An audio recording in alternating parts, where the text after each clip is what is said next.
Well, good evening, everybody. Welcome to another edition of Late Nite Magic. I'm your host, FitzMagic, along with my Disney compañero, Piano Rob. What's up, my man? How are you doing today? How are you? I'm good today, man. I'm good today. I feel I'm missing Florida a little bit. I'm a little homesick from Florida, but I'm enjoying New York. It's a beautiful day here, and I'm ready for today's guest because we have a fantastic guest. Really, one of my favorite shows on Netflix. Anybody in our age demographic, right, will have it's a must watch, right? Because we grew up with the film. This is the reboot, and would you agree? Absolutely. It's the perfect amount of cheese and awesomeness. That show. It's great. We didn't even say what it is yet. We'll get to it. We didn't even say. We're gonna say it in a minute, and he's got a whole bunch of other stuff that he's done as well. So much. Yeah, acting, producing. So we're gonna talk a little bit about it. We do have an announcement to make at the end of the show, so stick around to the end. We're gonna talk a little bit about some. We're gonna plus the Late Nite Magic, and we want to let you guys know all about it. So stick around to the end. We'll talk about that. Yes, and if you're not watching this as a premiere, don't fast forward to the end. Watch the whole thing. Let the suspense build. Let it build. Yeah. A long story short, and just a little teaser. No teasers, actually. No teasers. I was going to say, you better not tease. Let's just go to commercial break. We're going to go to commercial break. When we come back, our guest, Caleeb Pinkett. So stick around.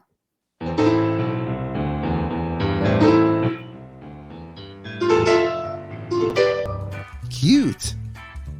Oh, Winnie the Cute. Rawr, Jurassic Cute. You're not trash. You're cute. This is Sammy. Sammy loves Disney ears. She loves ears so much, she makes her own. Yeah, 3D ears. Want to see her do it? Let's check it out. Here she's making bows. Here she also makes ears. And sometimes she makes ears with bows. Any kind you want. People have been seeing her with her ears and they're saying, hey, can I get me some ears? Pow, yeah, you can. Here you go. Now Sammy's making ears for any occasions. Ears for dogs. Ears for spooky stuff. You name it. Ears for any occasion. And it's all happening at JSA Creations. JSA Creations. Just ask for Sammy.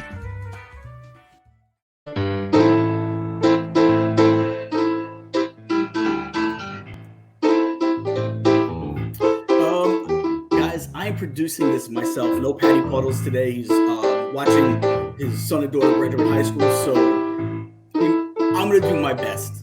But if I have any questions, our guest will be a perfect guy to ask because he is a big-time producer.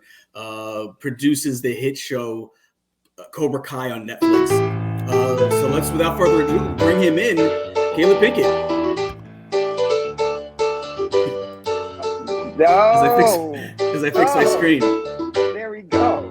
Yeah. Yeah. That's a great entrance. You played the best around on a piano. I think I've never seen that before.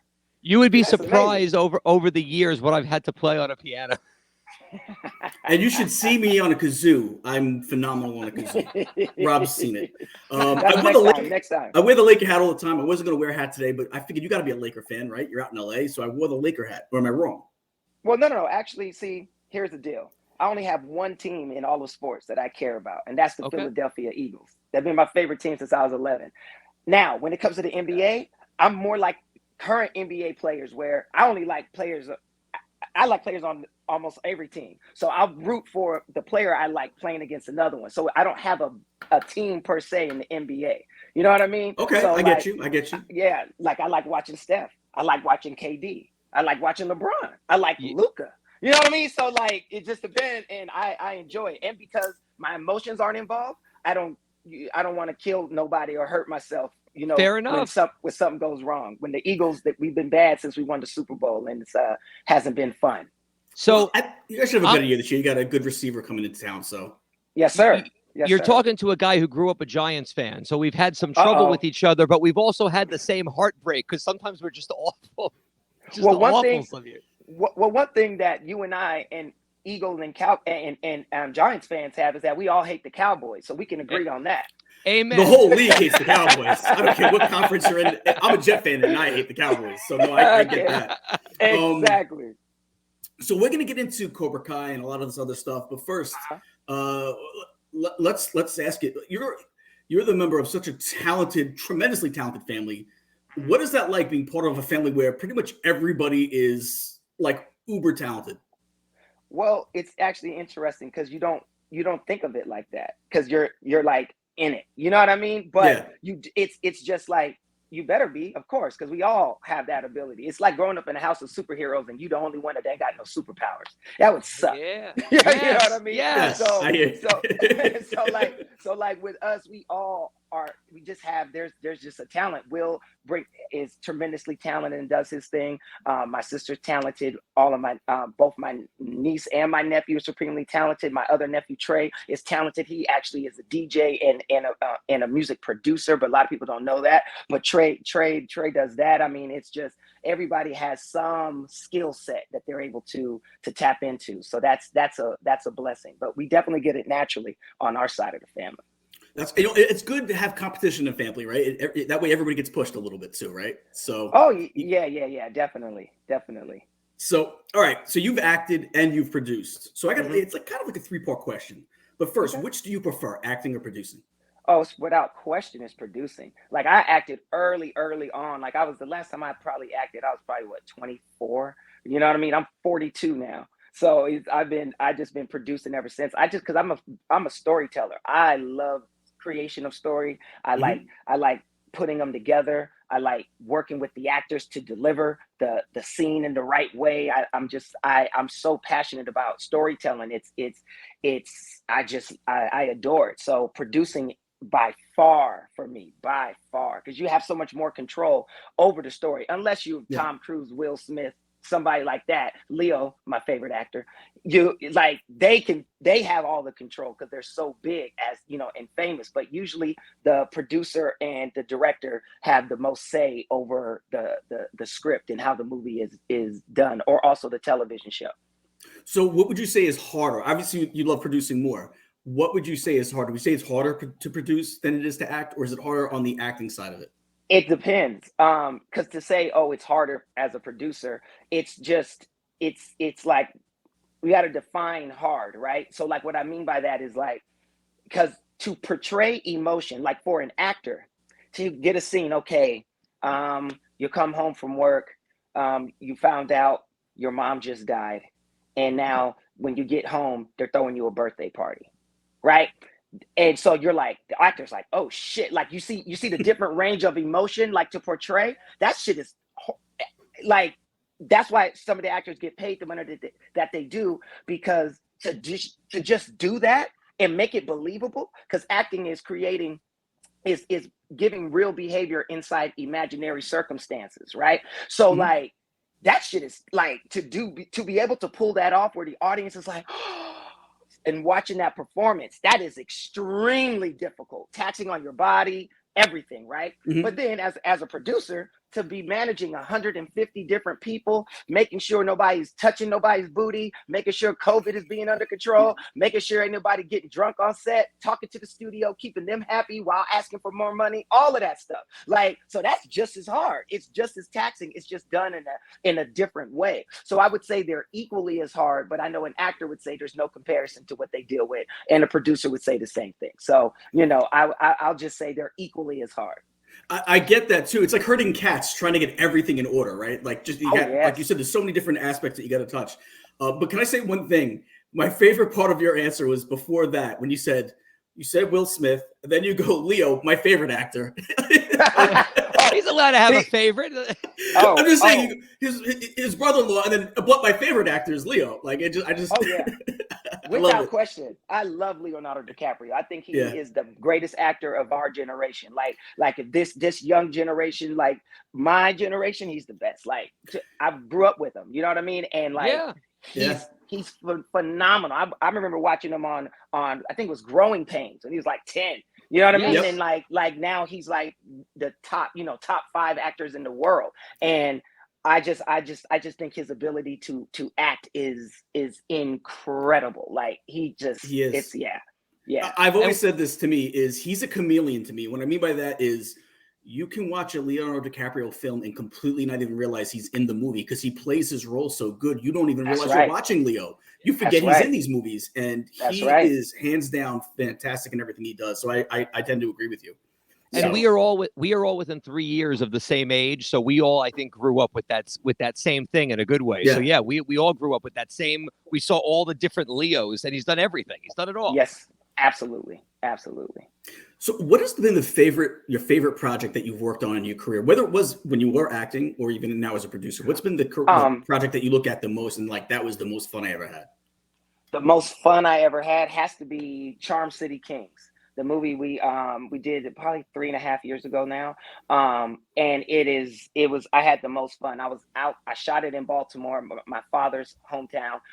My paternal side of the family is from the Eastern Shore in Salisbury, Maryland, and everybody migrated into Baltimore. So I had to go to Baltimore all the time growing up. So it was like my second home. I grew up in Southern California in LA. So what was really cool for me was to shoot a movie in Baltimore, hire all local actors, different people, get in the city to get behind the project, and you're just out there making history because dirt bike riding is illegal in Baltimore. And I was able to get the Baltimore police to allow me to shoot a movie about illegal dirt bike riders in the street, and they're literally blocking off streets so these guys can ride. And like the same police officers that a week before we started shooting were looking for these dudes, want to confiscate their bikes, are now escorting them back and forth from base camp. Right. Like, it's cool. Like it was just amazing. Like just to be able to do that. So, and I had so much fun. I met so many different people. So many people were just excited that we were there and that we were even making a movie like that in Baltimore, and just, yeah. So I had so much fun. That has to be like my best time on a set. Do you see yourself acting ever again? I know you said that you haven't done it in a while. Can you see yourself getting back in front of the camera? Nah. I want to get behind the camera, and I think I want to start directing. Like, I love storytelling that much and stuff. Yeah, I want to direct. I know I can do it. I just haven't directed anything before, so I got to prove it. You know what I mean? But yeah. I'm definitely going to. I want to direct. You know what? If it got offered to you, because I'm curious, what would be some type of thing you would want to direct? Would it be like one of those Marvel things or a Star Wars thing, like something epic or something different, or a horror movie? What kind of genre? I would do probably something, probably something that involves like the streets, or something, or like a old school, like how, like that kind of comedy sort of thing. Because I'm a big comedy fan. But I think really, like, I would love to do like a vampire joint, but like Lost Boys style, like where it's cool and shit, and like nothing too crazy, but just like dope, and with a dope mythology in it, and just make that shit cool. I love stuff like that. You know what I mean? So, but you know what? You got, Marvel has Blade, right? Blade is Marvel, right? So maybe you can. I mean, I'm sure they've already storyboarded a lot of what's coming with that and stuff. Because I know they're bringing back more. Yeah, I think they're bringing back. They're bringing vampires to that world soon. Yep. Yeah. So, where does the passion come from with producing? Like, where did it stem from? Did it stem from starting off as an actor and then realizing how much you love the behind the scenes stuff? Where did it come from for you? Well, the passion for storytelling just came from me being a lover of history. History is my favorite subject. It was the only class I got an A in, right? And it was the only class I didn't ditch. Like, when I graduated high school in '98, I had 45. I averaged 45 absences in every class and only had 2 in history. And my counselor was like, "What the fuck is that?" Oh, I'm sorry, I don't know if I can cuss. You have to block it out. What the H is that? You know what I mean? Like how'd that happen? And yeah, man, I was like, because I love it. And so it's storytelling has always been in me. And so when I got the opportunity to start creating projects, I just knew that was what we call my element. You know what I mean? Where you find what you love and it's something that you're good at and people will pay you for it. So that's what I found. I'm curious now. I know obviously there's a lot of history in general. Is there like one piece of history that you love? Like, I love studying this piece of history in the world. Gosh. No, because I really love as much as I can consume, but there's certain ones. Okay. So like my favorites are Roman history, history of the Americas, like the Aztecs, the Incas, the Mayas. I love that. I'm really into Egyptian history. I like Greek as well. Japanese is really cool. And And then I have a lot of, so what I do is I read a lot of biographies of just random people. Like, you'd be surprised how many people I've read their biography, because I just love reading people's stories and seeing what they were dealing with, how they overcame them, and what happened. You know what I mean? And it's like a lot of that stuff I can recreate and use in my projects and stuff, because I'm like, oh, Catherine the Great did this and this ended up happening. So now I could use that scenario in a story, and nobody knows that's fucking Catherine the Great. Oh, sorry, that's Captain the Great story. They won't know that, you know what I mean? But it's just, they're just like, oh my God, it was so authentic. It felt so real. I'm like, yeah, because somebody really lived that, you know? So so I use a lot of that for inspiration, and it's a passion of mine. Like, I literally can just read about somebody. So I just love it. I guess it's God-given. You know, Roman, Greek, and Egyptian history was always my favorite too. That was the one where same thing. I couldn't miss a class. I watched that stuff on binge watching on when the History Channel used to do like the archaeology stuff, or like even the old dictators and stuff. Like they'd have Nero and all they I think it was called, was it Ancient Evil? I forget what it was called. It was something like Ancient Evil, and they would go through all these leaders that were crazy. But I always got a big kick out of that stuff too. Yes, sir. And you know what? I feel like if you are a history person, you are a step ahead of most people in any line of work that you're in, because history repeats itself. You learn from your history. If you can learn from other people's triumphs and their failures and everything else that you've seen in the world, and you can apply that to your life and now moving forward, it's fantastic in so many different ways. It's such a great thing to have that knowledge of what happened before. Oh, yes, sir. Absolutely. Absolutely. And like I said, it only serves to improve your stories. It only serves to improve your ability to understand human emotion, right? Yes. Stories are only about a want. It's everything starts with I want, right? Like, and so with that, your story just goes, you know what I mean? Like, what does your character want? Why does he want it or she want it? And what's going to happen if they don't get it? And what can go wrong? Yeah. When you answer those 4 questions, you have a story. Yeah. That's I hope anybody watching right now, because we have so many people that are interested in this stuff. There's your outline. You know what I mean? Yeah. Write that down. You want to apply something? That's the outline. There you go. Absolutely. So, which director? This is another 3-part question. Out of all the people you've worked with, who's been your favorite director, actor, and actress to work with? All of them. Out of all the projects. All of them are safe fantastic. answer. They're all phenomenal. That's a smart producer. That's a smart producer. All right. Well, then here's a different question. Give me one of each of those categories that you haven't worked with yet that you would love to work with. Oh gosh. Okay. I would, as an actor, I would love to work with Leo, like as a leading actor. Mm-hmm. I would love to work with Jessica Chastain as a lead female actress. I think she's phenomenal. Like, she's so good. That Tammy Faye, oh my gosh, she was so good. Yes. She deserved that Oscar. And then for a director, I think, if Alive or Dead. Can we do one of each? Actually, I kind of want to do one of each. Because for me, Stanley Kubrick. All day long. I would just love that, like Full Metal Jacket till this, like, just I love that way of storytelling. And then, a living director that I haven't worked with yet, I would have to say, this one is a little, because there's a lot of them that I would love to work with. Like, my mind is going, I'm like, who the most? It's the dream pick. Who's your dream pick? Yeah. You know what? I would say Ridley Scott. Okay. Wow, yeah, it's another.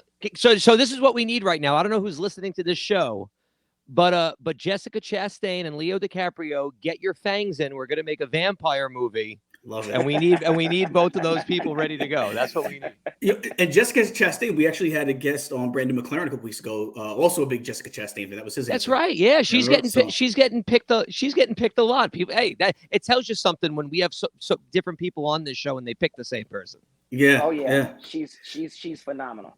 So what's your process when you start a new project? Like, when you get everything going, like, what's to open it up? What's your process? Like, to you mean like the idea, or you mean once I have not even the idea? You get the gig, you already know the script is done, everything's done. You're gonna get to set. You're gonna like do you have any like ritual anything like ritualistic that you do for good luck? What's your process as far as that?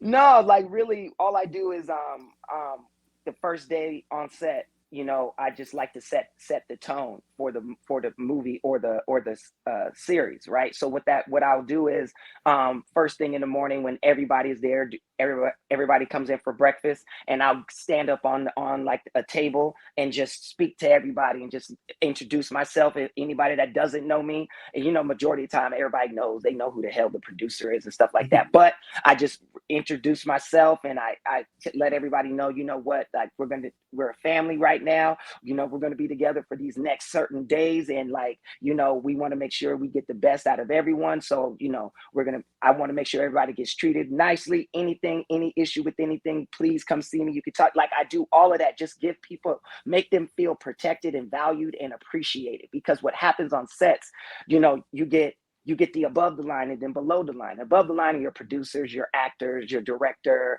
all of that stuff. And then below the line are the caterings, the ADs, the PAs, you know what I mean? Like, the PAs and stuff like that. And sometimes they can be mistreated because somebody feels like, oh, you're nothing, like, peon, you know what I mean? With that kind of arrogance, like, don't look at me when you walk by. If you look at me, you're fired type of stuff. No. We don't get down like that. So like, I always try to make everybody feel appreciated and valued and respected on my sets. It's a lot like being a basketball coach, I imagine. It's a lot of egos to manage. 1,000%. I feel like, always whenever you think of coaching and baseball managers, you always think of like game planning. It's so much more than that. You really got to manage egos, and you got to manage people. And I think that's a big part of what you do as well. I'll tell you what I would do if I was producing a show though, or a movie. First day I would do is I'd have a pizza party, because everybody loves pizza. Right. But here's what I do. Here's the twist. I order it the day before and serve it cold, because cold pizza is still pretty good, but it's not as good. And then I say, hey, listen, guys, you give me a good week. Next week we'll have the hot pizza. That's terrible. Gee, no? This is why he's who he is and you're who you are. You can't. You got to start with the high remarks. If people feel, I know you're joking, but it's such a beautiful thing what you said, because any job, when people feel valued, they work better, they work happier, and it makes the end product, whether it's a movie or whether it's like a restaurant or anything else, the final product is great. And all the great actors we've had on this show have said that exact thing about the directors that they like. So that's fantastic, and producers. So it's fantastic to hear it right from you. That's great. Yes. So get fresh pizza. Yes. And here's what I'll tell you. I do that all the time. So we do it, especially if we're doing night shoots or we're going over, like where I'm asking them to, we're going to go overtime. Now they get paid more money, but still they're tired. On a set, you'll work 10, 12, 16-hour days. You know what I mean? So it's like, of course I'm ordering pizza. I'm having ice cream trucks, donut trucks, coffee trucks come up, 100 pizzas, 100 chicken sandwiches from Chick-fil-A, and absolutely, because when people are fed well, that's when they work the best. When they know their stomach feels good and they're not starving and they got good food, they really appreciate you. And I'm gonna tell you, crews don't forget that. They know the producers that look out for them and take care of them, and the ones that don't. So anytime I'm doing a project, I never have an issue getting crew, because they'll be like, oh, Caleb, yeah, fucking right. We about to eat good. Sorry. You're right. We're gonna eat good. You know what I mean? And so yeah, I really I respect that, and so I always do my best to make sure the crew is fed well. You know what's funny? I was just saying, are you hiring for an assistant at all? I mean, I'll work just for the food. So he had me at 100 pizzas. That's what you had. You know what's funny though? Even in my line of work, when we're doing gigs, a lot of my peers around my age now, we've reached an age where guys will flat out turn down gigs, even if it's good money, because they don't feel they get treated right or they got to work a little harder. So, and this is much like such a smaller level compared to something like that. So why wouldn't crews do the same thing? Somebody's gonna be like, yeah, I don't want to work for that producer. He works me hard. He talks down to me, of course. So that's a great thing. That's a great thing. Absolutely. Yeah. So let's talk some Cobra Kai. I know we're all excited about it. First off, let's start with this. What's it like to be such a huge franchise, right? I mean, it was a big franchise in the '80s as movies, and now it's brought back as a show on Netflix. What's it like to be part of that franchise? Well, I mean, it's wonderful. It is. I always say Cobra Kai is the gift that keeps on giving, because when the showrunners, John, Josh, and Hayden, shout out to my guys. They when they brought it to me, you know, a lot of people didn't believe in it, right? A lot of people told me it was corny. Nobody's Really? gonna watch this. Like all of that kind of stuff. Like, you know, I got a lot of pushback, like negative about it. And I was like, I don't care. Wow. I think this is dope. I'm like, I think people will like it. And so, you know, my friends at Sony TV were like, all right, you know, we'll see. And then we took it out, and YouTube Red bought it in the room. They gave us the first offer right in the room. Wow. 10 episodes right now, right? And then we had a meeting with Netflix and Amazon, and Netflix wanted to do they wanted a pilot. So they were like, we'll see, like write a pilot, and then we'll decide if we're gonna go, and then what we're gonna do. And me and the guys sat down, and they were like, what do you think we should do? And I said, take yes for an answer. Yes. Say yes. Yes. That's right. If YouTube Red wants to, if they're guaranteeing a series right now, that's who we go with. I understand Netflix is way bigger. YouTube Red was just starting. I said, but it's better to be a big fish in a small pond. I said, so let's do it. And they were like, we're with you. And we went and we did 2 years at YouTube Red. And when Google decided that they weren't going to do scripted content anymore, and YouTube Red essentially, went under, the show was free and clear. And Netflix said, oh, this time we see what, yes, give it to us. And then, ever since then, that's where it's been. And that's why it's good to have the content. Say yes, get the content out there, because you couldn't have predicted that that's the way that was going to go, and how well it worked out. Absolutely. Yeah. And so now, how did it get the ball rolling on this? Like, did somebody, like, was Ralph Macchio part of the process of bringing it to you? Were you part of the people that went out to him? Like, how did it come about? Like where did the ideas originate? So with John, Josh, and Hayden, nobody was involved at that time. We had to get all of them. And Ralph was the hardest get, because Ralph, he was on there. What I mean by that is, like, people tried to do Karate Kid stuff all the time. And like he didn't like any of that stuff. And he's like, this is like near and dear to my heart. Like this franchise, like, changed my life forever. Like, I don't want to bastardize it for nothing. Right. Yeah. So John, Josh, and Hayden had to go to New York to meet with Ralph and pitch him and sell him on the show, because you can't make it without Ralph. The whole point of the show is the conflict between Ralph's character, Daniel LaRusso, and Billy's character, Johnny Lawrence. So without Ralph, there's nothing. So, and Ralph was inclined to say no. And he told me, he was like, I came to the meeting just out of respect. But in my head, it was no. I was just going to say, hey, guys, thank you, but no. And he said they convinced him. And I was like, because it's great. He was like, it really is. And now, you know what I'm saying? They're all revamped. Billy and Ralph are everywhere. You know what I mean? Like, everywhere. It's a great thing. So shout out to John, Josh, and Hayden again, being able to sell it in a way that Ralph appreciated and saw their love and respect for it. Because John, Josh, and Hayden know more about the Karate Kid world than anybody. Like, they know everything. Every piece of everything. Like, it is crazy. So they won Ralph over with that. And then once Ralph signed on, Billy was like, I'm in.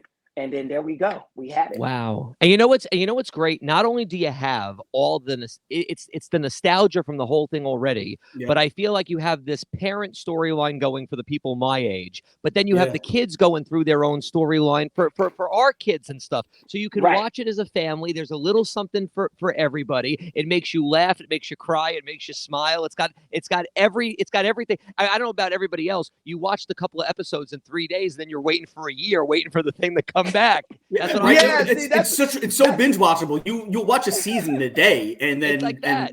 Yeah, and that's the thing about streaming that's like a little weird, because you watch your favorite show. It's like we're all around the same age. So you remember when you had to wait to see your favorite show. Yes. You know what I mean? At this time, and you anticipate, I gotta go home. Family Matters about to come on, whatever, and it's like, you're going to go watch the show and then it's done, then we were able to start recording them, with DVR, right? So that was cool, but you still had to wait till the next week, You know what I mean? And you had anticipation. Yes. Now you just watch it all in one day, and you get it's like a sugar high. You get it all, and then you're like, damn, what am I gonna watch now? Yes. Right? You know what I mean? Show you know what, I try to tell even my kids this, and I'm going to show my cards a little, but I was at the age, so don't make fun of me. But it was when Dawson's Creek was on their first season, and Right. I had my a VHS set up in my room, and I would have hockey practice that night. And for whatever reason, I said it wrong the night of the finale, and I cut out the last 10 minutes. And I was like, "What happened? What? I can't rewatch this. There's nothing I can do about this right now." Oh, that is a tragedy. I was in high school. What are you going to do? So and Rob hit it on the head too with Cobra Kai, right? Because growing up in the 80s, we're all the same generation. Growing up in the 80s, Karate Kid was like, that was it, right? Here's another fun fact. Me and Ralph Macchio, we have the same birthday. We grew up obviously different age range. Which you can imagine, he's 60 years old. I don't know what he eats and what he drinks, but he looks great for the age of 60, man. Yes. But he grew up about 20 minutes from where I grew up on Long Island. We have the same birthday. We're both Scorpios, November 4th. So I joined karate because of him when I was a kid, in the 80s. But like Rob said, you have all the kids or grown-ups that lived and like idolized Daniel's son and Mr. Miyagi, and were, now they're going to watch it because they get to relive those memories. And not only that, you have a really good young cast.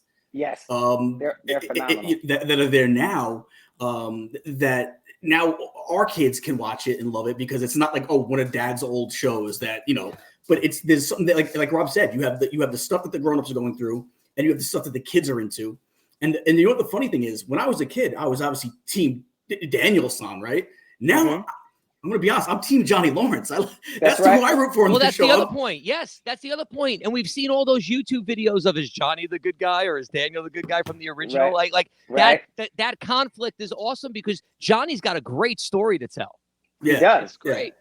And that's how it all started with the show, right? And listen, this is the United States. We all love a redemption story, right? We all love that redemption story, and he's got it in spades. So, like, it fits perfectly for, like I said, us watching it, getting to see him kind of hit rock bottom, and then see him regroup, and he's still rough around the edges, which I think we could all relate to an extent, But again, I'm listen. I like Daniel. I'm Team Johnny all the way. But you know what? It's not like you're just casting these speaking roles, right? There's a lot of action that gets involved. There's karate every scene. What is the casting like? Is like when you're doing casting, they have to have like a background of martial arts. What do you look for more, the acting or the martial arts? Because when you watch it, they all look like they've done it for forever. Yeah, and that's great editing and also a great fight choreographer. But the kids, they don't, it's not necessary that they know karate at all. It's always about the acting, because you're only you'll do karate for 2 minutes in a season, and you'll be on camera for 20 hours. You know what I mean? So it's like the acting is way more important. And then what they do is they're able to train. They work with the fight choreographer. They practice it, get it to a T. And a lot of our guys have been on the show since it started, so they're used to it now. Like, I'm sure Jolo can throw a real sidekick, a real punch, like you know what I mean? Like, he's done it enough to where it's that. So but it's not a requirement at all. Now, some roles it is a requirement, but it's like your main actors, no. So like Peyton List, when she's like beating somebody up another girl up in the show, it's more of like they're learning. It's almost like a dance routine. They're learning choreography more than absolutely. Okay. And because it looks like they're really throwing down. They are. I mean, that's how good the fight choreographer is, and that's how good the editor is. Like, but Tori's been doing it. Peyton has been. Hey, that's good. She's been on it since it started. So I think it was second season, something like that. Yeah, but second. But from that point on, I mean, we're starting season 6. So like, she's been practicing. Like, you do that, for 5 months every year. You're gonna learn something. Like Will wasn't a real boxer, but he trained for Ali for 2 years and was sparring with people and doing that. Will knows how to throw a punch. He knows how to block. He knows how to defend. Like, you just learn it. You know what I mean? So it becomes part of it, even though you've never actually competed or really did it. Once you start training it, you learn it. So a lot of them are I would say scratch martial artist. You know what I mean? Yeah. It's funny you bring up Ali. A little fun fact about myself. My son that was his favorite at the age of like 5. Ali was like one of his favorite movies, and he actually became like incensed with the real Muhammad Ali because of that. Like he used to watch at the age of 5 and 6. He wanted to be a boxer, and he watched everything about Muhammad Ali. I remember there's this documentary, Ali Raps. Yeah. And he loved that. Like he was, again, 5, 6 years old, and he was like heavily into boxing. And Muhammad Ali was like everything to him at that time in his life. But now he's not a boxer, though. It didn't really work out. But so, all right, out of the cast, they're all learning a little bit. Who would you say, if you had to pick any of them, who is actually pretty gifted in martial arts from what they've learned or what they may even have brought to the table? I would say actually Jolo definitely, and Jacob Bertrand. Jacob, who plays Hawk. Yeah. Dope. That's another great character written too, by the way. Yeah. My God, great character. Yeah. And another one with like redemption story, because this times in that show you're watching it and you hate him, and then you feel bad for him, and then you like, I mean, he gives you like the roller coaster of emotions. Like when it starts out, you feel bad for him because he's getting picked on, and then you're rooting for him because he's getting tough, and then you realize, wow, it went to his head. He's kind of a jerk, but then he kind of bounces back and he realizes, and he becomes a good guy again. And that's another good redemption story. Can I turn it to a little bit of a serious note for a second, because I think it's a really cool thing the show does, and I feel like we get some good advice and stuff on this show, but it really shows the different kind of mental trauma, especially at the high school age, that kids can go with. And I don't think any of them in the show, as their characters, are bad kids. They all get pulled in different directions. Yeah, and it shows how if you nudge a kid just a little bit in one way or another, it can really affect them. And I think that's a really important thing to take away, because that's how our children get molded into the adults that they become in real life. So it's amazing to see it. Like that scene where he got his mohawk shaved off. That's a very big thing. If you mess with somebody's hair at that age, it takes away their identity, their worth, their respect. There's a lot of things to learn from that. So it's just another great thing the series does, in such a fun series. There's these really good takeaways as well. Yeah, good teachable moments. And again, like you nailed it too, because his hair he had it in his head that his hair was his identity. Nobody's taking my hair right now. Nobody's taking it. Yeah, we're gonna have to hold Rob down. Rob's gonna get that. So you know what? We'll talk a little bit more about Cobra Kai, about the new season coming up and what we can expect. But before we do that, we like to play a little game called Lightning Lane. So we're going to ask you a few questions, and we're going to go back and forth. And first answer to come off the top of your head. You ready? You better not ask that first question, Gene. I'm asking it. Oh, no.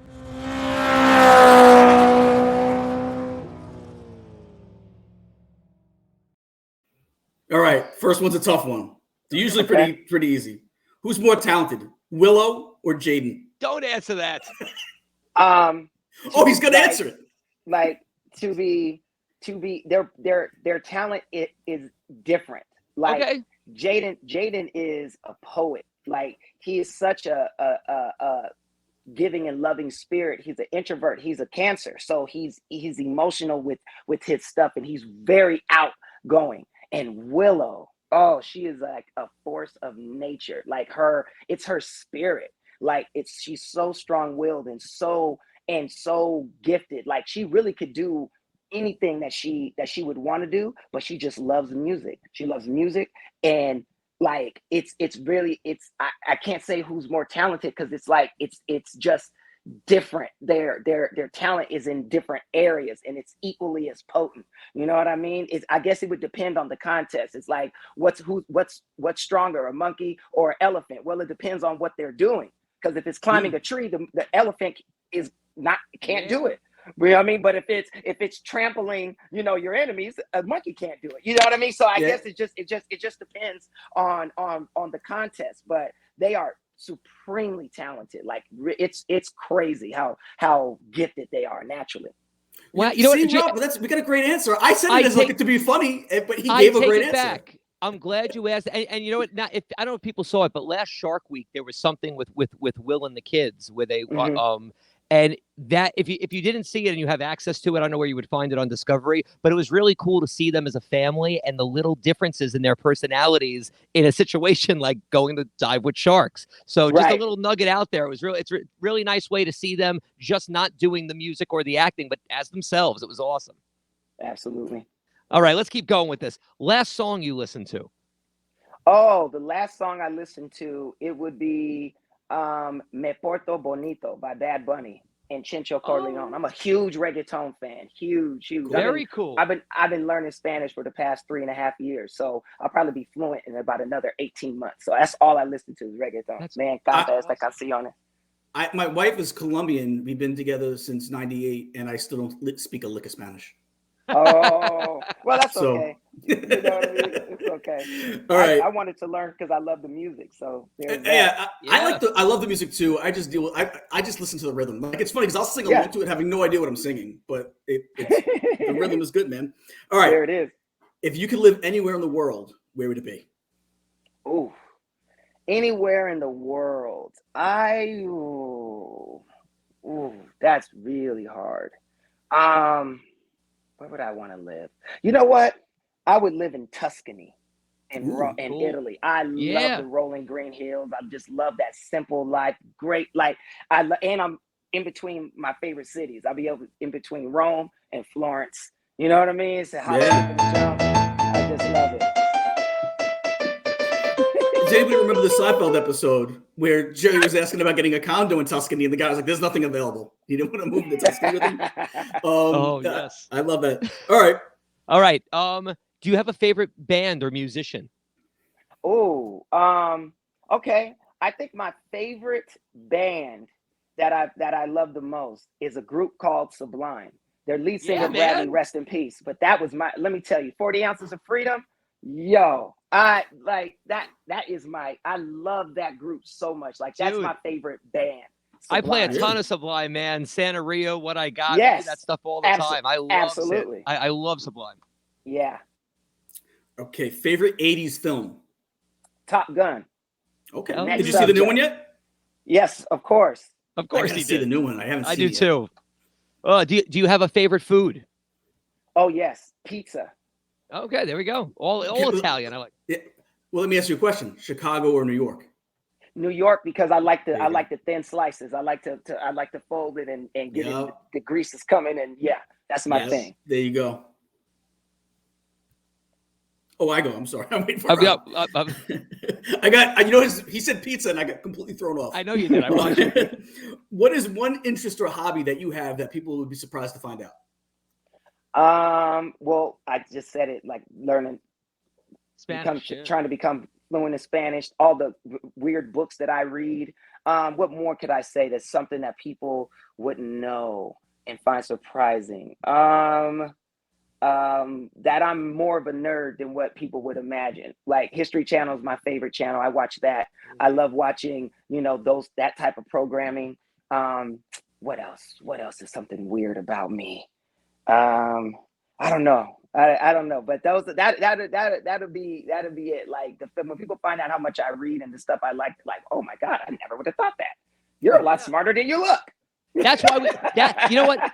That's why we do this show, though, too, because you see successful people like yourself. It's like, but what about them? Because you're not just a producer or just an actor. There's all these other things about you, and that's what we like to show people. That's awesome. Yeah, definitely. What's the number one thing on your bucket list? Oh, the number one thing on my bucket list, I'd say I want to be able to go. I want to do like a world trip tour like thing where I hit all my favorite cities and just go. I've been blessed to be on every continent on this planet twice, except Antarctica. Okay. But I love traveling. So if I could, my bucket list would be where I could go every city I want to in the world for 2 to 3 days and just do that. If I could do that and see different things, I would be content, and then I could go. Wow. Okay. Favorite late night snack? Oh, that would probably be a toss up between the mini size Snicker almond and peanut M&Ms. I just had a Snickers almond literally like 20 minutes ago. Yes, sir. This body is brought to you by Snickers almond. I think. Let me tell you something. I'm not a Snickers fan, but Snickers almond, because it's right. It crunches. It's sweet. Yes, it's got different nougat. I'll tell you what. The peanut butter squares are That's what gets to my heart, though, and I'll eat too many of them. That's the problem. The Snickers. I get it. I get it. All right. Yeah. What is your favorite movie of all time? Like, if it's not that people do this anymore, but if it's on TV, you leave it on a little longer because it's that way. My favorite movie of all time is Top Gun. It's my number one movie. Oh, yes, cool. Right. But I watch, like, me. I'm a movie buff, so, like, you know, okay, here's a movie that I watch every time it comes on. Oh, I actually watched it yesterday, and then I recorded it. The Three Amigos. Yeah. And there's a movie Sylvester Stallone made called Over the Top when he played the truck driver that's an arm wrestler. Yeah. See? Yep. I remember that one, man. That's great. That's just a little taste. And this is why you're so versatile. Look how different the range of just what you like is why Three Amigos. I still quote Three Amigos. Like absolutely the whole plethora thing. Like absolutely. It's great. Yeah. I love Three Amigos.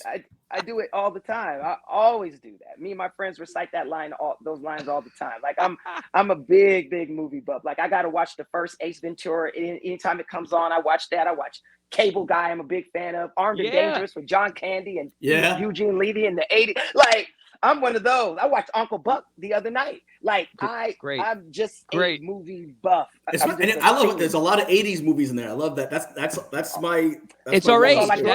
That's what I mean. Back to the Future is always my number one person. Oh yeah, Back to the Future, Weird Science. You know what I'm saying? Like I'm into all of that kind of stuff. You know. Yes. Cool. All right. So best advice you've ever received, and who gave it to you? All right. So my dad and Warren Buffett gave me the two best pieces of advice. So directly, did Warren Buffett give it directly? Oh yes. Okay. Let me back up. So I just saw Warren Buffett. Somebody bought a lunch meeting with him for $19 million. I was blessed to get to meet him for free. So Will calls me and says, "Hey, I want you to come with me to Nebraska." And I was like, "Nebraska?" I don't want to go to Nebraska. He said, "Trust me, you want to go. We're going to meet Warren Buffett." I was like, "Word?" So I go and we're in the meeting and I'm quiet and I'm like, this is Warren Buffett and it's just normal. Everything is calm. There's nothing opulent. This is one of the richest men in the world. You would think it was just a regular office, like nothing. That's what it looked like. And I'm in there and Will and, talking for like 45 minutes. And then Will was like, "Is there anything you want to ask Warren?" And Warren's like, "Yeah, you want." I said, "Sir," I said, I just started producing. I'm starting to make a little bit of money. I said, "But it's really hard. I have a little girl, she's in first grade and, she does a lot of extracurricular activities. Like, she's in drama class. She has these shows and, recitals and, it hurts my heart because sometimes I can't be there, but like, I'm trying to make this money, so we can survive. But I feel like a shit father not showing up to every single one of my daughter's recitals." And I said, "My question for you is like, how do you manage that?" And he said, "Well, I didn't." He said, "I made a decision. And for you, I'm going to say, you have to make the same decision." And I said, "What's that?" He said, "Either you want $1 million or you want to go to your daughter's recital because you can't do both." I was like, oh, woo! I was like, okay, like that mentality, like business, like you don't become a multi-billionaire being all around the family and being with your kids all the time and stuff. You actually can't. Like it's impossible. You're putting so much work into building these companies and managing these companies and making sure they don't go down. It's very, very hard to manage both. And I've rarely met men that are building their lives that are able to do it, especially at a high level. You know what I mean? Like you will miss birthdays. You will miss stuff like you, and it sucks. Like, you know what I mean? Like certain stuff. And, you got to FaceTime to say hello because you're on some set in South Africa shooting and, your daughter is in a performance. You know what I mean? And it's like, it's hard. And then real quick, my dad told me one time, I was upset because I didn't make my my traveling basketball team when I was younger. I thought I was going to make it, and two of my friends did, and I didn't. And I was crying. And my dad said, "Why are you crying?" I told him, and he started laughing. And I was like, "What's so funny?" He says, "This is a great lesson for you, son." And I was like, "Okay, what's that?" And he said, "Everybody can't be a star, son. Somebody has got to clap." And that got me. I was like, dang. So Wow. those are the two best pieces of advice, because they're honest, they're real, and it's like there's no easy way. You know what I mean? And I just, for me, it was great. Wow. What I love about that, people have given us all different types of advice. Nobody took what I want to say I think this road is. It's advice that put you in your place. It's not advice that you might want to hear, but it's advice that's very important and you need to hear. And I needed to hear that. I can't tell you how many soccer games or whatever else I have to miss because that's when I'm gigging. I'm a musician. I have a wedding this weekend. I have a whatever. That's what I do. I can't be there. But it allows us to also have a little bit of a better lifestyle than if I was working minimum wage doing something else. I have this talent. I want to use it. And and ultimately, I will take it a step further, not to outshine Buffett or any of these people. I hope the children learn from that. They see their father working hard and they understand if I want these things in life, they don't come easy. I have to also put in that time and work for it. Yes. It's almost like, and at the same time, don't feel guilty, right? Like, know that you're doing it for them. Right? Yes. Right. That's why he said, that's why Mr. Buffett said, you have to make a choice. Like you have to decide, because if you don't decide, you're going to be killing yourself. You're going to feel guilty because you're wishy-washy. You're in the middle. You know, you guys are fans of Karate Kid. What did Miyagi tell Daniel? He said, you karate do yes, you be okay. You karate do no, you be okay. You karate do squish like grape.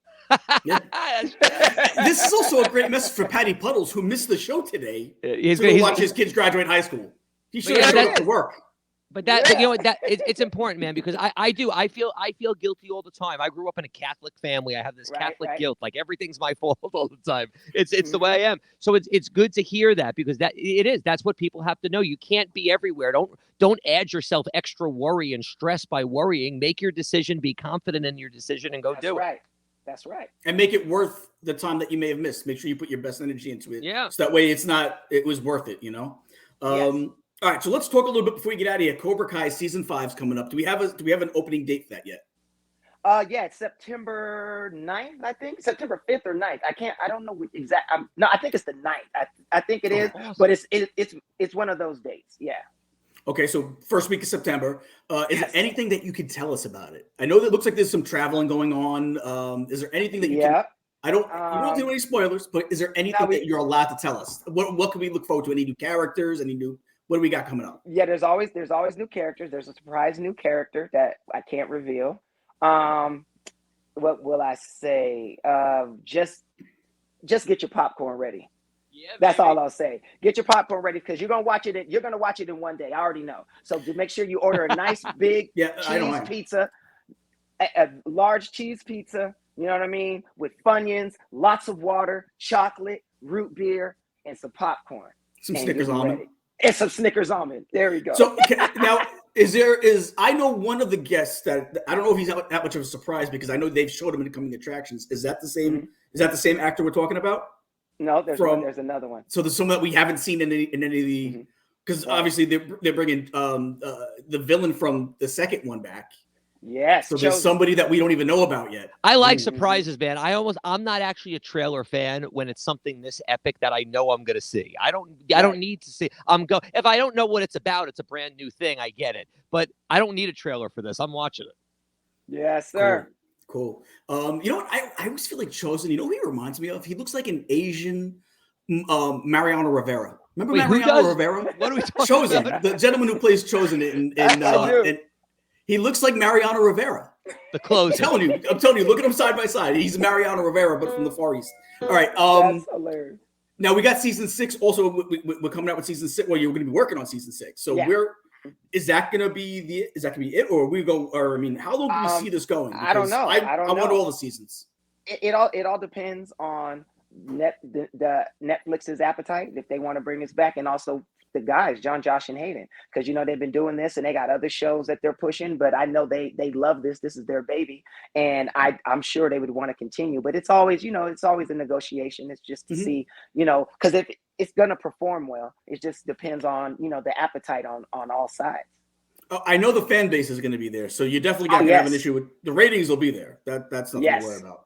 But you also Absolutely. want to always tell a good story. We've all seen Yes. those Yep. shows that it's like, this is as many seasons as it should be. And when they try to squeeze extra ones, it doesn't Right. work. So as long as it doesn't become stale, which it certainly has not at all yet, it's Great. I hope it keeps Yeah. going. Yes, All right. so do I. So, Caleeb, where can everybody find you if they want to reach out and say hello? I'm on. I just opened an IG like in November, so I have an Instagram account. That's it. I haven't been on it. I never joined. I just joined in November of last year. So I don't have that many followers, but you can definitely reach out to me there. You know what I Awesome. mean? All right. And, well, Caleeb, thank you so much for joining us today, man. We really appreciate it. We're It's my pleasure. We're looking forward to the new Cobra Kai season, September, that first week of September, 5th or 9th. I'm sure we're going to see the coming attractions. If you have Netflix, if you don't have Netflix, get Netflix so you can watch it. Everybody who doesn't have Netflix, everybody has Netflix, so you're using your neighbors. One of the other. Yeah, right. You're still in somebody's. I know me and Rob are probably going to watch it the same day, texting back and forth about going crazy about Johnny Lawrence and Daniel San. I'm going to order a cold pizza to your house, Gene. That's what I'm going to do that day. I would love it. I'll be back in Florida by then. I mean, we got to see if Martin Cove, if his character gets out of jail. Right, we got because last season ended. It's crazy. They actually made him the sympathetic character at the end of that episode. At the end of the season, you're like, I don't want to see the guy go to jail for nothing. Like you guys did a great job. You make him the sympathetic for 30 years, 40 years. We hated that guy, and in 5 minutes of the end of the last season, you made him the sympathetic character. How great of storytelling that is to be able to do that. But you guys did it. So kudos. But Caleeb, thank you so much for joining us, man. We really appreciate it. Have you back anytime, man. Hey, thank you guys so much. I appreciate the invite. It's great talking to you. Great. Guys, we're going to take a short commercial break. When we come back, we're going to wrap up. So stick around. You're the best. Cute. Oh, Winnie the Cute. Rawr, Jurassic Cute. You're not trash. You're cute. This is Sammy. Sammy loves Disney ears. She loves ears so much, she makes her own. Yeah, 3D ears. Want to see her do it? Let's check it out. Here she's making bows. Here she also makes ears. And sometimes she makes ears with bows. Any kind you want. People have been seeing her with her ears and they're saying, hey, can I get me some ears? Pow, yeah, you can. Here you go. Now Sammy's making ears for any occasions. Ears for dogs. Ears for spooky stuff. You name it. Ears for any occasion. And it's all happening at JSA Creations. JSA Creations. Just ask for Sammy.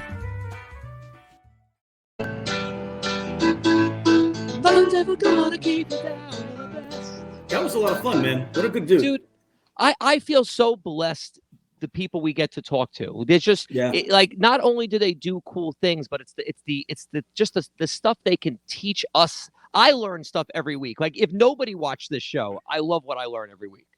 Yeah, right. And it's always good conversations, man. You learn a little bit, and it's every week we have somebody just really nice, and it makes me feel glad that we actually brought them on because they're good people.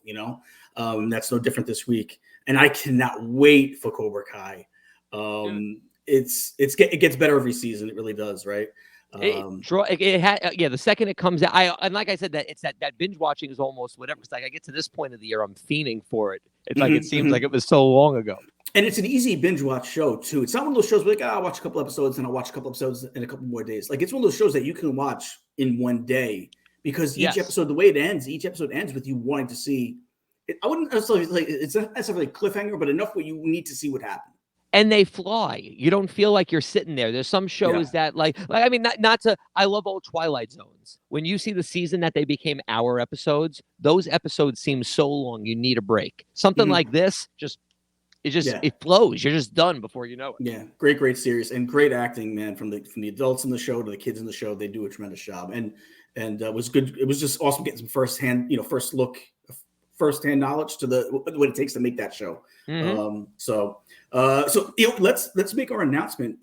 Me and Rob have been talking, and starting in August, we're going to be doing some different things. We're going to, for one thing, we're going to be adding a second show a week. So we'll be on Monday nights, and I believe the other night is going to be Thursday nights. We're also going to be on. So you're going to watch the Disney Underground, and then right after the Disney Underground ends, you're going to get a new episode of of Late Night Magic. So you're going to get 2 episodes of Late Night Magic, brand new episodes every week. We felt like we got a great response from the show, and we figured, you know what? Well, if we could do a couple more shows, then let's do a couple more shows, and we'll see where it goes. Maybe we'll be on 7 days a week, twice a day. Who knows? It would be and if you are here, you're seeing this one, subscribe, like it, because the more people that are watching it show, it's also helping other bigger guests realize how credible the show is. Yes. And we've been getting some fantastic people because of that, which we directly share with you. So it's great. Yeah, exactly. It's and it helps the other shows on the network too. You get to see by coming over here, you get to see some of the other stuff that we got going on. Mm-hmm. And it's we do it so we can all kind of bring these guests to you, so you can learn a little bit about these guests if you haven't seen them. And we're having a great time with it. We hope you guys are too. As long as there's a demand to do more shows, that's why we decided to add the second night a week, because we knew that there was a want for it. So we said, we talked about it last week, and we said, hey, let's add another show a week. And we got some great guests lined up, man. I don't want to spill the tea on any of them yet. We'll do that when the time comes. But we're going to have some great guests. And the best part about this show too, guys, if you're new to the show, it's not very time sensitive. So like if you just caught on now and you don't think to go back to the old episodes because you think they're like a month ago, 2 months ago, go back to them, because they're still relevant, because for the most part, it's guests that you're still going to get some knowledge from. We don't really, this isn't really a new show. It's a talk show. So you're going to get, knowledge about a specific actor, a specific singer, or artist, whatever it might be. And we've had some really awesome guests. So if you're only coming on now and you don't know about some of the old guests, go check out the older episodes, because even if they were a month and a half ago, they're still gonna be relevant today. If they were 6 months ago, they'd still be relevant today. So once from 6 months forward, this one will still be relevant, because we'll be talking about Cobra Kai, and we'll be right in the midst of Cobra Kai. So guys, we would want to say also thank you so much for being so supportive and for giving us a reason to do the show 2 nights a week. I'm blessed to be able to do this show with you, Rob, man. I love doing this every week. We have a lot of fun. It's so rewarding. I would love if this became our full-time job. We get so much from this. I love it. Well, that would be amazing, and who knows? Like I said, I feel like every week we have cool guests in. And I always know every week there's a few new people that come on board and watch, and I love it. I'll tell you what, when someone said, who you should get, and I'm like, they messaged me and they said Tom Holland. I'm like, get him for me. I'll interview Tom Holland. Imagine we just wrote him an Instagram message and he'd be like, sure, I'd love to do the show. Like, you never know. I just think it's funny, like, you should interview Tom Holland. Oh, you think I should interview Tom Holland? You do yet? Yeah, I love it. But I like it too. I'd like to go to Holland, like any of these things. Like, but I'll tell you what, though, I've loved the guests that we've had. Every single one that we after each interview, I feel like we've actually almost become friendly. Like, we keep up with each other, and that's also been really cool too. Because you know what, you know why everybody is enjoying these? Because they're, like I said, they're all people. Like, you heard us talk. We know we know. You're a producer, you're a director, you're an actor, whatever it is, but there's a person behind the project, and that's what I'm really enjoying learning. And you get to see how they got to where they got with everything about them, their personality, what they've learned, where they've been. It's great. Yeah, for sure. So before we get out of here, my man, anything for you? What do you got coming up? The usuals. Most of July, I'm at the Boathouse. You can check my schedule on Facebook. That's my public shows, because there's a lot of private stuff going on. And check out the Instagram and the TikTok, because that's where you're going to know where most of my stuff is. Same, piano_Rob. It's always there. There you go. Guys, make sure you tune in tomorrow for We Like Theme Parks. It's going to be a blast, as always. Make sure you tune in Wednesdays for Main Street Mayhem. Mm-hmm. And then on Thursdays, the Disney Underground. And then Fridays, Ooh La La DLP, which is our Disneyland Paris show with Kata Disney and her friends. And yeah, I guess we should do our thank yous. Thank the mods, of course. I was going to mods. I was going to get to that. I want to thank the sorry. chat. I thought you were. That was the next segment. We want to thank the chat. We want to thank our subscribers for taking this journey with us. We want to thank Caleeb Pinkett for stopping by, man. He's got a lot going on. He's busy, I'm sure, and he gave us some time today, so we want to thank him for that. We want to thank the mods for keeping the chat fun, friendly, and safe. They do a great job for us. I want to thank Piano Rob. And you know who I want to thank? Who do you want to thank? I want to thank Patty Puddles because I missed having a real producer today, so we know the difference. So Patty, I gotta you. Be honest with you, Patty Puddles. Well, we learned today that he should not have missed the show. Oh, yeah, well, that's fun. That is funny. It was a different thing. But guys, thank everybody for coming in today, man. We really appreciate it, guys. That's about it. So, can you play us out with a little? You're the best. Try to be the best because you're a man, and a man's gotta learn to take it. Try to believe, though the going gets rough, that you're little man to make it. History repeats itself, trying to succeed. Guys, have a great today, a better tomorrow, and we will see you next time.